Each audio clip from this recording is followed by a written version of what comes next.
ഒതായിൽ MSF unit കമ്മിറ്റിയുടെ ആഭിമുഖ്യത്തിൽ നടത്തുന്ന ഹരിതപ്രഭ പഠന ക്യാമ്പ് പുരോഗമിക്കുന്നു. പഠന ക്ലാസിന്റെ ഭാഗമായി നടത്തുന്ന പ്രചോദന ക്ലാസുകളും ശ്രദ്ധേയമാകുന്നു.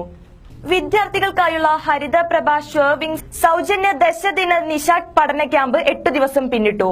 Motivation and parenting class training Nishad Tirur ഏറെ പുതുമകളോടെ കുട്ടികൾക്ക് മുൻപിൽ അവതരിപ്പിച്ചു. രക്ഷിതാക്കളുടെ സാന്നിധ്യം കൊണ്ടും മറ്റു വിവിധ മേഖലകളിൽ നിന്നുള്ള വ്യക്തികളുടെ പങ്കാളിത്തം കൊണ്ടും ക്ലാസ് ശ്രദ്ധേയമായി. മോട്ടിവേഷൻ ക്ലാസിന് തൊട്ടുമുമ്പായി നടന്ന ചടങ്ങിൽ MSF ദേശീയ vice president advocate Fathima Thahiliya കുട്ടികളുമായി സംവദിച്ചത് കുട്ടികൾക്കും സംഘാടകർക്കും ആവേശം പകർന്നു.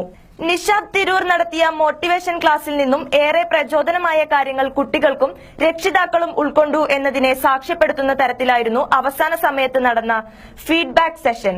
തങ്ങളുടെ ലക്ഷ്യ സാക്ഷാത്കാരത്തിന് ഇനിയൊന്നും തടസ്സമാവില്ല എന്ന ഉറച്ച തീരുമാനങ്ങൾ കുട്ടികൾ വേദികളിൽ വന്ന് പ്രഖ്യാപിക്കുകയും ചെയ്തു. 3 വർഷമായി തികച്ചും സൗജന്യമായി നടത്തിവരുന്ന ഹരിതപ്രഭ ഷെർവിംഗ് ക്യാമ്പ് വരും വർഷങ്ങളിലും നടത്തുന്നതിനായി ഏറെ ആത്മവിശ്വാസം കിട്ടിയ സന്തോഷത്തിലും ആത്മനിർവൃതിയിലുമാണ് സംഘാടകർ. ജാതിമത രാഷ്ട്രീയ ഭേദമന്യേ ഈ പരിപാടിയുമായി സഹകരിക്കുന്ന നാട്ടുകാർക്ക് സംഘാടകർ നന്ദിയും അർപ്പിച്ചു.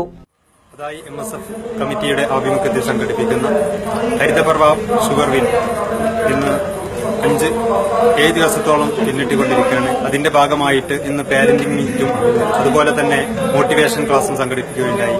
ഈ ക്ലാസ് വളരെയധികം വിജയകരമായി പൂർത്തീകരിക്കുന്ന അവസ്ഥയിലാണ് ഇപ്പോൾ ഉള്ളത്. മുഴുവൻ വിദ്യാർത്ഥികളും മുഴുവൻ രക്ഷിതാക്കളും പങ്കെടുത്തു എന്നുള്ളത് വളരെ സന്തോഷമാണ് ഞങ്ങൾക്ക് ഈ സംഘാടകർക്ക് ഈ നിമിഷത്തിൽ പങ്കുവെക്കാനുള്ളത്. അതുപോലെ തന്നെ ഇതിന്റെ പിന്നണിയിൽ പ്രവർത്തിച്ച MSFന്റെ യൂത്ത് ലീഗിന്റെ മുസ്ലിം ലീഗിന്റെ പിന്നണി പ്രവർത്തകരായ ഒരുപാട് നാട്ടിലെ വിദ്യാഭ്യാസ രംഗത്ത് സജീവമായി മുന്നേറിക്കൊണ്ടിരിക്കുന്ന ഉദ്യോഗാർത്ഥികളായ ആളുകൾ, പിന്നെ ഒരുപാട് വിദ്യാർത്ഥികൾ ഞങ്ങളുടെ ഈ പരിപാടിയിൽ സജീവമായി വളണ്ടിയർ കാർഡോടുകൂടെ തന്നെ സജീവമായി മുന്നിലുണ്ട് എന്നുള്ളത് കൂടെ ഞങ്ങൾക്ക് ആശ്വാസം.